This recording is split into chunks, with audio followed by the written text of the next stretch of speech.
and he had people in Kampala who were protesting, and he ordered the military to take care of that. And indeed, they took care of that. So it was a gross act of terror. We still remember it. We refuse to sweep it under the carpet, and we are sure that one day justice will be served on the lives of those people. But I must also add that this is, this is a further light that is shown on the nature of this regime. It did not start in November 2020. No, you have seen the Mukola massacres where people were abandoned into train wagons and roasted inside there. You have seen the same massacres happened in northern Uganda, in Acholi land. We have seen accounts of the likes of Norbert Mao and many other elders from northern Uganda reporting that people in Acholi land were massacred, were killed, were sodomized by the Museveni army. It also reminds us of the Kasese massacre, where people, women and children were tied with their hands on the back and shot point blank. So this and many other gross actions that happened before November 2020 continue to show us the nature of the Museveni military regime. Okay, all right. In your address on Monday, you did make mention of the fact that the victims should be blaming the president. And of course, they've not yet gotten their compensation that was committed to them by the presidential directive. However, as a party leader and as the party itself, what have you exactly done in these 4 years to be able to help these families that lost lives? First, to help them, their plight not disappear in the dark, because dictators tend to believe that the passage of time will erase memories and therefore free them of the sense of accountability. We do that, but also with our major resources, we try to reach out to the families of those especially that we knew, those that were in struggle, and those that died innocently, like Kamuyat and others. We have an initiative of looking after the victims, trying to keep the children in school, the children of those that were massacred, not only in November 2020, but those that have been killed, those that have disappeared, and those that are in jail. So as a party, we only try to bridge that gap. Of course, it is not as effective as the people that were there, And it is, we did not commit this crime. Museveni committed this crime. So we are only trying to bridge the gap, but the most ultimate solution is accountability, is justice for these people. Okay. Yeah. You did rally your people at that time of your arrest to tell them not to resort to violence, but never that's the case. They did resort to violence. They did not resort to violence. We have seen the same trajectory with Dr. Kizza Besigye, and it begs the question, is violence the voice that opposition uses to get the regime to You are insisting we are not violent. You have said it yourself, Priscilla, that even when I was being arrested, when I was being pepper sprayed, I pronounced it, I told our people to be non-violent, because we are non-violent. It is the state that is violent. It is the state that killed people. So it would really be unfair of you to insist that we are the ones that are violent. We are not violent, and we don't advocate for violence. The regime is violent because violence is their only way to respond to our logical challenge. Okay, let's project into the future, because this cycle is yet to repeat itself again in 1 year to come. And it begs the question, as a party, how are you strategically enabling people to understand that violence is not the answer, and that you are calling for a peaceful transfer of power? It is not the people of Uganda to be made to understand that violence is not the answer, because they understand it. It is General Museveni and his criminal regime that must understand that violence is not the answer. It can periodically keep them in power, but it's not sustainable. Okay. All brutal regimes have come down crumbling. So violence is not the answer. Violence and the Museveni regime are like twins. The people of Uganda are non-violent, because if they were violent, we would have had a civil war already. But we know that violence only creates a vicious circle of violence. So we try as much as possible to dissuade them away from violence. Okay. Yeah. Away from that matter, last week we did have the Chisoro by-election in which an independent candidate, Ngavirano, is now member-elect of Chisoro. Yeah. However, of course, the opposition candidate that you went to rally for, Sultana, came in second position. What is the reflection of her standing in Chisoro towards the acceptance and reception of Chisoro and the National Unity Platform? Well, I want to welcome back all the people that were in Kisoro and to congratulate Akifeza, the independent candidate who won. But I'll also add that in the beginning they said NUP is not anywhere in Kisoro. In Kisoro it is NRM Ijana Kuijana. Ijana Kuijana means 100%. They said 100 is 100% NRM. There's no NUP in Kisoro. When we stepped foot there, you saw the support. You saw the masses that came to welcome us. So it shifted from there's no NUP here to, oh, yes, you are here, but you will not win. To here, it is NRM 100%. Did the NRM candidate win? No. So while we recognize that we did not win the Kisoro by-election, we must be proud that we stepped foot there. Of course, under a lot of intimidation, like you saw, but also I must mention that the NRM rigging machinery is weakening and losing steam every day. You saw in the morning of the election, there were already complaints, cases, and videos of ballot stuffing were all over in Kisoro. But to see that with all that ballot stuffing, with all that intimidation, with all the bribery, the NRM did not win. That should show us that it is rotten, even where it thought it had 100%. In that regard, it gives you a picture of how Western Uganda is responding to the opposition. Does it show you that maybe in the coming election, you will have a better ground for people to believe in the cause that you're pushing for? We've always had a good ground. Of course, we can have a better ground. But what we need is to be left alone. What we need is to have no violence, no intimidation, no ballot stuffing, no irregularities in elections. I'm not saying that we will sweep 100% all through Western Uganda, but we can beat our opponents, as it has been shown in the past. You have seen in 2021, most parts of Western Uganda were not allowed to vote for president. You'd get to the polling station, they say, okay, you can cast a ballot for your MP, president is already voted for you. So that was the case. These are the trends that we're trying to reverse. Some we reversed them 100%, others we're reversing them slowly by slowly. We have fear to deal with. We have radicalization and brainwash to deal with, but we are taking it one step at a day, and we're making great progress. Okay, speaking of progress, you've also made great progress with the nationwide tours that you have been having.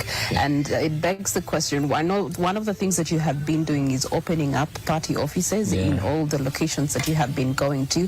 What other strategies and partnerships and things have you been doing to the different districts and communities and supporters in the regions?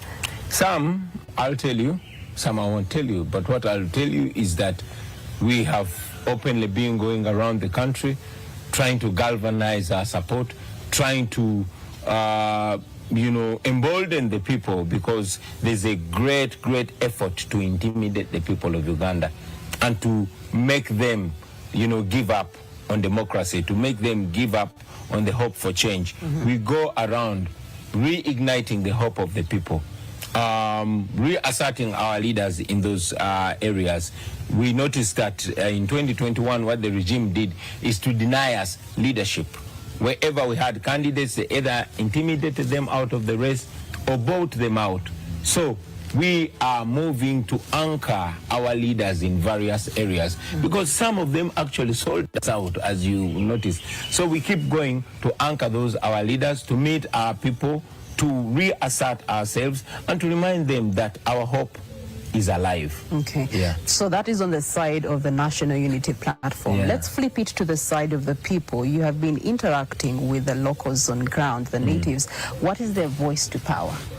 Their voice to power is enough is enough. Enough of the poverty, enough of the dehumanization. enough of being downtrodden. We were in Busoga, and the regime, in its wisdom or lack of it, denied us the right to move on the main roads.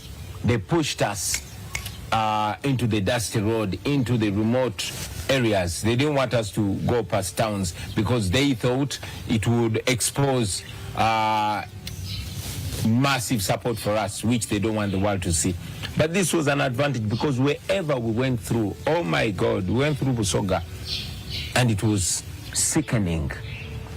The poverty that is crushing people who are seated on very productive land.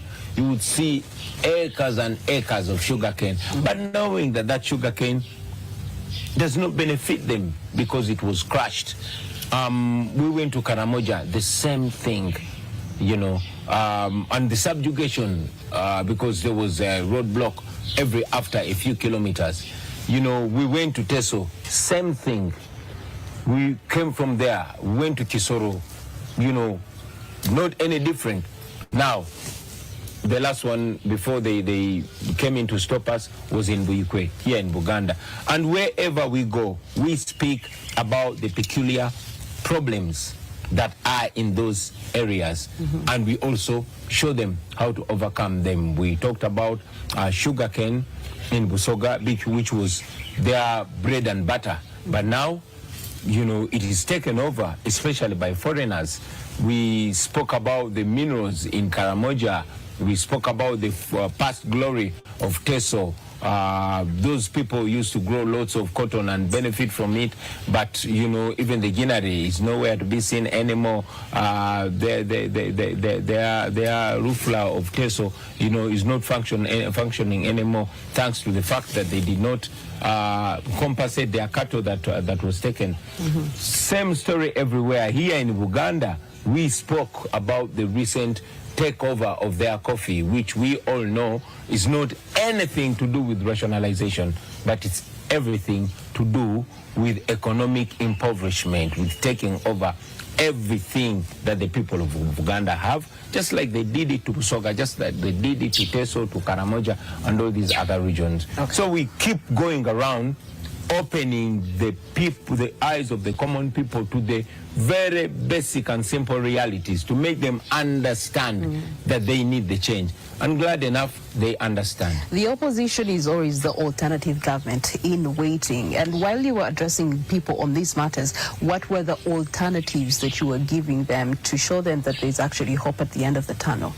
Like I said, there are some peculiar alternatives in different regions, but again, they are genuine ones. I'll talk about the genuine ones. Economic freedom, giving them back what belongs to them, giving back the Basoga the value of their sugar cane, giving them back the benefit of the natural resources and natural blessings that they have. For example, why shouldn't every single village in the Busoga have accessible and subsidized electricity? Because it comes from there.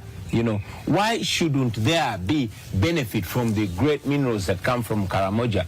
Why shouldn't the people of Uganda and Bugisu and all those coffee growing regions benefit from their coffee? You know, that begins by having a leadership that respects and cares for those people. A leadership that does not seek to enslave them, but to give them economic power and progress. Speaking of leadership, the current leadership is saying the reason why they are choosing to rationalize now, and in consideration of the latest rationalization, the Coffee Bill Amendment Bill 2024, is simply because they're trying to cut down on government. That is nonsense. And manage corruption. Yeah, that is absolute nonsense. How is Why it do I nonsense? say? The same person that's talking about cutting costs is having 82 ministers. Kenya, with all its problems, has only 22. The same person has the military split. You have UPDF and you have another military, the SFC. Why not merge them?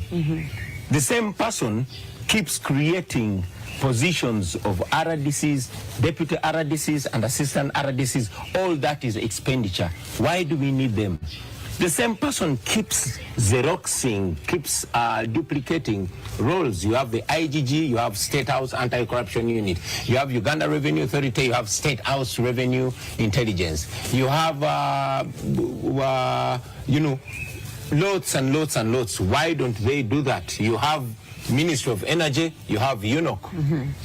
This is nothing at all to do with cutting costs. It has everything with monopolizing the economy, trying to have sectors in single people's hands. Not even ordinary, everybody, but family. Museveni wants to give coffee to his family, just like he gave gold to his family. It is his family that deals in Ugandan gold. All Ugandan gold belongs to Museveni's family. All Ugandan gold mines, they either belong to Janet Museveni or Salim Saleh or Mohozi or Sodo, So they're talking about this nonsense of rationalization. That's a joke. All these people, all these propagandists trying to make a case for the so-called rationalization on TV and on radio, those are paid propagandists. And at the right time, they should also be held accountable, because these are enablers of oppression. There were black people in South Africa that were talking a lot of so-called sense in support for apartheid.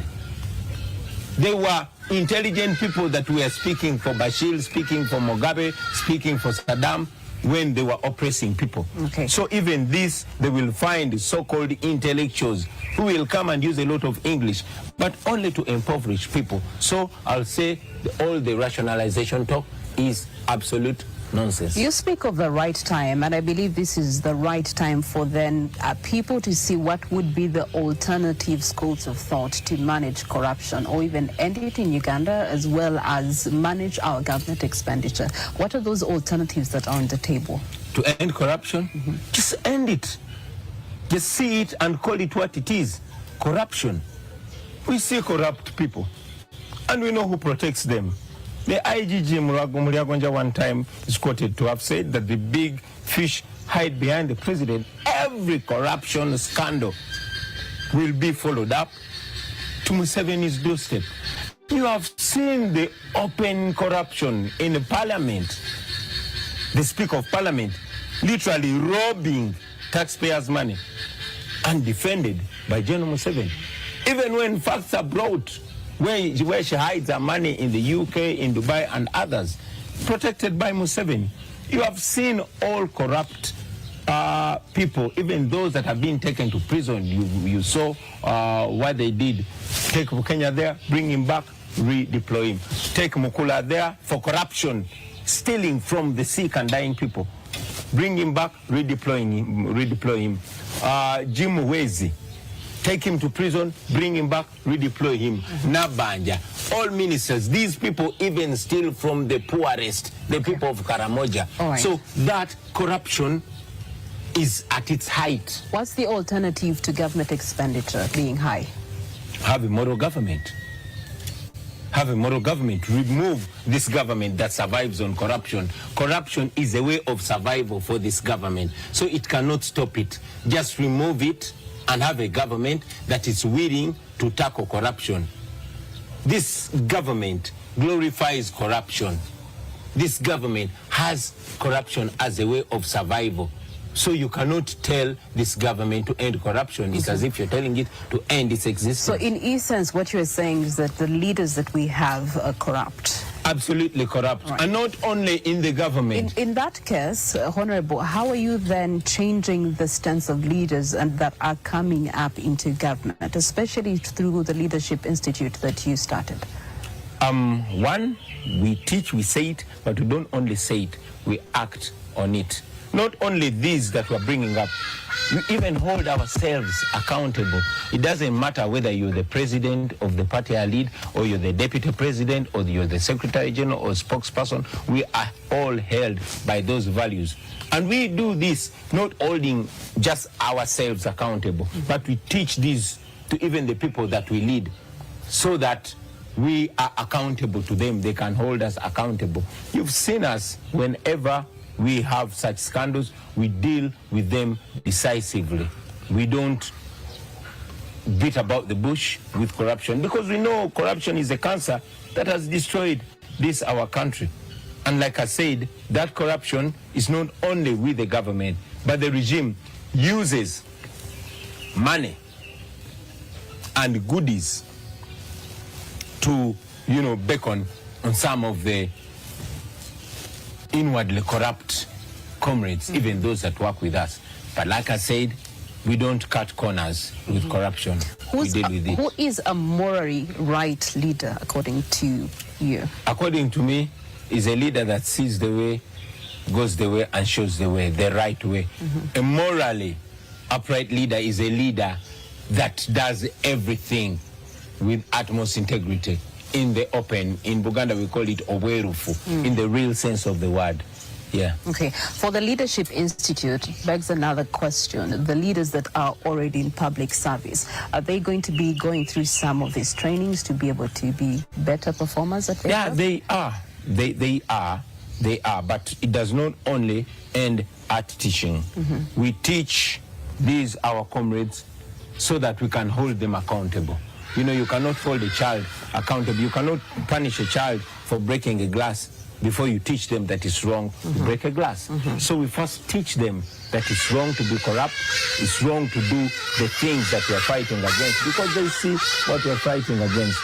So we teach them that it's wrong to do the things that we're fighting against. And after that, then we tell them that there are consequences, there are actually consequences when you do what we disagree with. Yeah. Okay. Let's move to electoral reforms. I know that currently that is the fever that is around the country. Parliamentarians are calling for electoral reforms. Activists are calling for electoral reforms. I know the opposition is of the same voice, but in particular, which reforms would you want to advocate for in this season as we head into yet another cycle of elections? The first reform should be respect for the rule of law. Even as it is, our law has been messed with a couple of times. Our constitution has been messed with a couple of times. But even our constitution as it is, if it's respected, it can get us to where we want to go. But it's not respected. There's zero rule of law in this country. Zero. It is impunity that rules. So how are you going to tell me that you're going to have a good constitution without constitutionalism? So for us, what we were advocating for is respect, at least basic minimum respect for the rule of law. I would agree with reforms, good reforms, if at all they were to make sense. But I'm convinced that they don't make sense at all, especially looking at who brings them, how he or she brings them, and where he or she is taking them. For example, the first reform, if the person presenting those reforms was honest, the first reform should be the constitution, about how the Electoral Commission is constituted. Because the Electoral Commission is appointed by a candidate. That is wrong. That should be changed. But that is not even mentioned. Secondly, what other reform do you want in the Constitution? I saw they are talking about bringing back term limits. So that what? So that Museveni can run for 2 more terms, because the Constitution does not work, the law does not work retrospectively. What I think, therefore, is if the person bringing reforms was real honest, just 2 things I would need to see in those so-called reforms, and I respect them. One, the way the Electoral Commission is constituted. It shouldn't be appointed by a candidate. And secondly, let us hear somebody talking about returning the age limit. Anything other than that is helping Museveni. I have information, and I hope they get ashamed and halt that. But we are aware that the whole idea is to use somebody in the opposition to open up the Constitution, so that when the Constitution is opened up, then the NRM can swarm in and do whatever they want to do. I'm telling you this here, my sister, that the whole agenda is to change the constitution, and there's only one thing they want to change in that constitution: to take away the right of the people of Uganda, the right of voting for a president. Because General Museveni is too old, he cannot move around the country, and he wants to impose his son on the people of Uganda, and he knows the people of Uganda cannot vote for his son, he cannot even win an LC1 election. So he wants to impose them, he wants to use the parliament, which parliament he knows he can buy like pancakes Speaking anytime. of using parliament, there's been the Lumu bill that was suggesting that an opposition leader in parliament should be voting. Before you take me to the Lumu bill, let me make this point here. I want the people of Uganda to understand me. The agenda is to change the constitution and take away the right of the people of Uganda from voting for president. Bagala kujja okulonda president bakujje ku bannayuganda. Bino ebirala byonna birina kubuzaabuza baagala kugulawo constitution, but they want to use an opposition person to open it so that they say, it is not us who brought it. You see, it's an opposition person who brought it. Once you open the constitution, the tyranny of the numbers of NRM will swing in, and they'll get what they want. So these other people in the opposition are only paid to play that part. Open the constitution. They don't know what is going to be done on the constitution. They don't even have any control on that. Or if they know, they're well paid and they will be doing their job. Okay. So ask me your other question. On the Lumu bill, what is the agenda behind that? That is called an anti-Senyonyi bill. That bill was brought to fight Joel Senyonyi. We appointed a leader of opposition. The leader of opposition who appointed was bought with money. And he was doing all that they want. So when we changed that and we sent Senyonyi there, and Senyonyi became a problem to Museveni, became a problem to Anita Mong, they could no longer steal the taxpayers' money unchecked.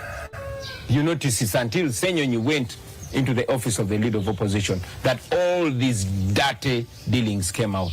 So this bill is to open the fight, Senyonyi, so that we don't have the right to appoint a leader of opposition and they can use the parliament as a clearinghouse that they turned it into. Okay, now let's go into elections. 2026 is around the corner.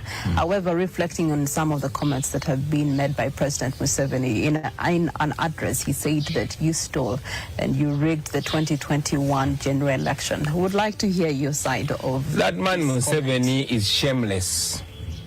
He's shameless. You know, I really hesitate to talk about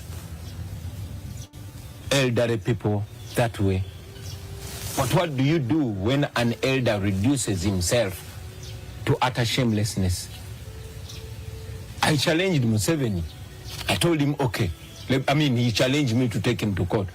And I responded to him. I told him, strip yourself of that immunity and I'll take you to court. He did not respond, as usual, because he has nothing to say to me. You understand? So I rigged elections by arresting myself, by putting myself under house arrest, by killing people, by rounding up and detaining all my campaign team, and keeping my supporters in prison, and massacring people. You see? Well, I don't always want to waste so much time on Museveni. I would rather look at the future. Museveni is in the past, although he's still there. But as far as I'm concerned... What is your message to President Museveni right now? Behave your age. Oswala. You are an African man. Don't, you know, there's much more than just being in power. You know, take time and reflect and look at the man that you were. Look at the amazing books that you either wrote or were written for you. And then think about your legacy. I know that most dictators don't care about legacy, but there's life beyond power. There's even life beyond existence. We, as Africans, are brought up to value legacy. So he should value that legacy. Uganda is greater than him. Uganda has been here before him. Uganda will be here after him. All but right. he should respect himself. That legacy seems to be valued. On Monday, a court sentencing of a young man to almost 3 years for abusing the president. This is the Computer Misuse Act. You do have a lot of your supporters being the younger generation, the Gen Z generation that expresses themselves through social media. And many of them made fall victims to this Computer Misuse Act. How are you... What is your message to them so that they can be mindful while they are rallying and following the route of opposition and not to then fall victims of this act? That's double standards, that's shamelessness again, but it is typical when dictators are in their evenings. For example, my sister, I'm going to ask you, haven't you seen lots of people abusing me and my family and calling me lots of gross things? These people are not just anybody you find on the street, but those that abuse me are actually rewarded by positions. Any blogger that abuses me with the most gross words is going to either be made presidential advisor or going to be made RDC here and there. You've seen RDCs that even strip themselves, that abuse the king of Uganda, abuse traditional leaders, abuse everybody, that are obscene. You have seen them. You have seen religious leaders that come out and turn themselves into unimaginable things. These people are rewarded. You find a pastor who will say gross things about people that are opposing Museveni, and the following day you will see military escorts rewarded to them. And what happens to people that complain or that speak against Museveni? They are persecuted, they are arrested, they are tortured. I saw a young man who was so beaten and even his teeth removed. So this is double standards. Not that we support wrong language. No, we don't. We don't support insults. And we have spoken about it numerous times. But we must also understand what these young people feel. Think about a young person that went to school, finished studying, didn't get a job, left for Arab countries, hustled for years, got in Tandikwa, came back here, bought a boda. Boda was impounded by the police for no clear reason whatsoever. Their businesses are crushed and all that. When you find them on social media expressing themselves, you should understand when Museveni was our age, he did not go on social media. He did not quarrel. He picked a few fellow thugs of his and they picked guns and they started killing, they started looting, they started raping. So much as I don't agree with verbal insults, okay. Social media has been very instrumental to the National Unity Platform's ascent to the political space, especially the 2021 general elections, having been mad with COVID-19. So everyone was on social media, and it has continued to be a strong tool for the National Unity Platform. With this, what is happening under the Computer Misuse Act? Isn't this going to be distorting or threatening your activities and the strategies that you're going to be having? No, they cannot arrest all of us.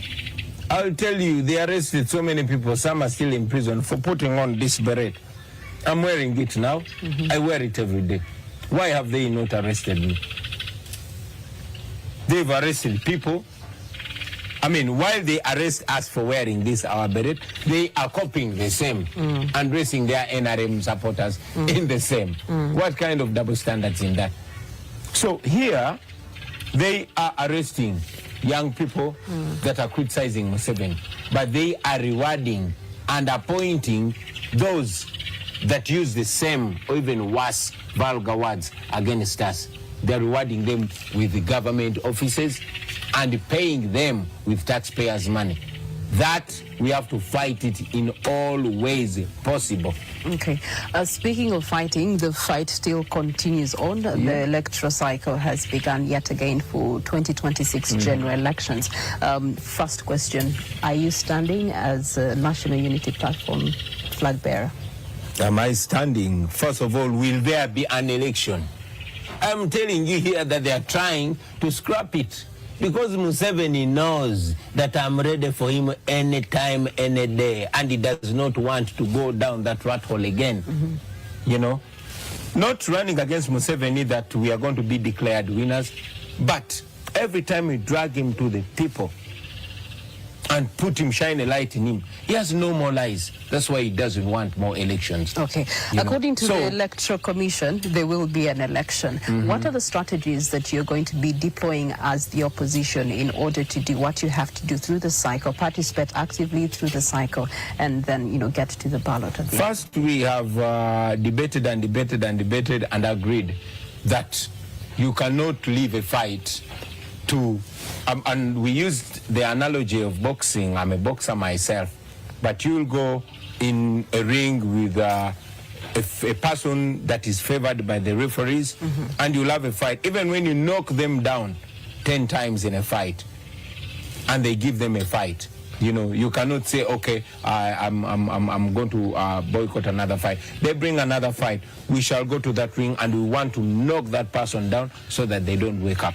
Okay. You know, and dictators are removed before elections, during elections, and after elections. Okay. So if we are to go in this election, if this election happens, we would be going into this election not just to be our time is running out. Yes. That strategy that was used in 2021 is take the umbrella, just take the umbrella. Now you have a number, hundreds of umbrellas in the parliament, 11th parliament. What is going to be the other strategy you have to deploy now? You learn every day. You learn every day. We learned that some of the people were sent to us in the regime and they infiltrated us, while others were our colleagues and even senior leaders, but they sold out, and the population has seen them.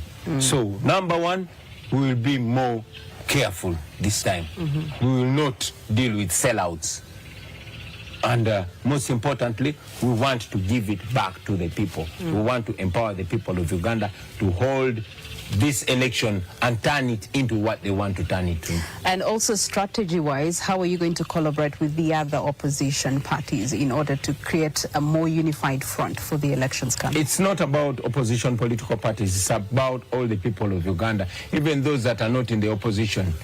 Anybody that has something to contribute to the fall of Museveni, we shall deal with them. Some pretend to be in opposition, but actually are not in opposition. So we won't be fooled this time.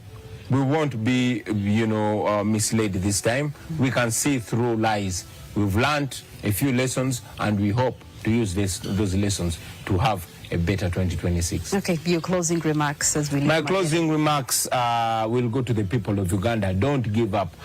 We also did not mention, but I read in the news that Dr. Kizza Besigye has been apparently abducted in Nairobi. We condemn that. It is very, very shocking that Kenya, which used to be a safe haven for dissidents, is now increasingly becoming, you know, an operational zone for the dictatorship in Uganda. We condemn that. We demand for the immediate release of Dr. Kizza Besigye.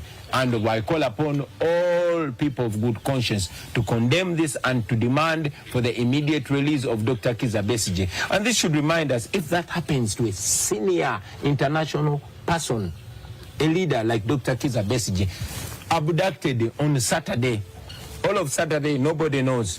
All of Sunday, nobody knows. All of Monday, nobody knows.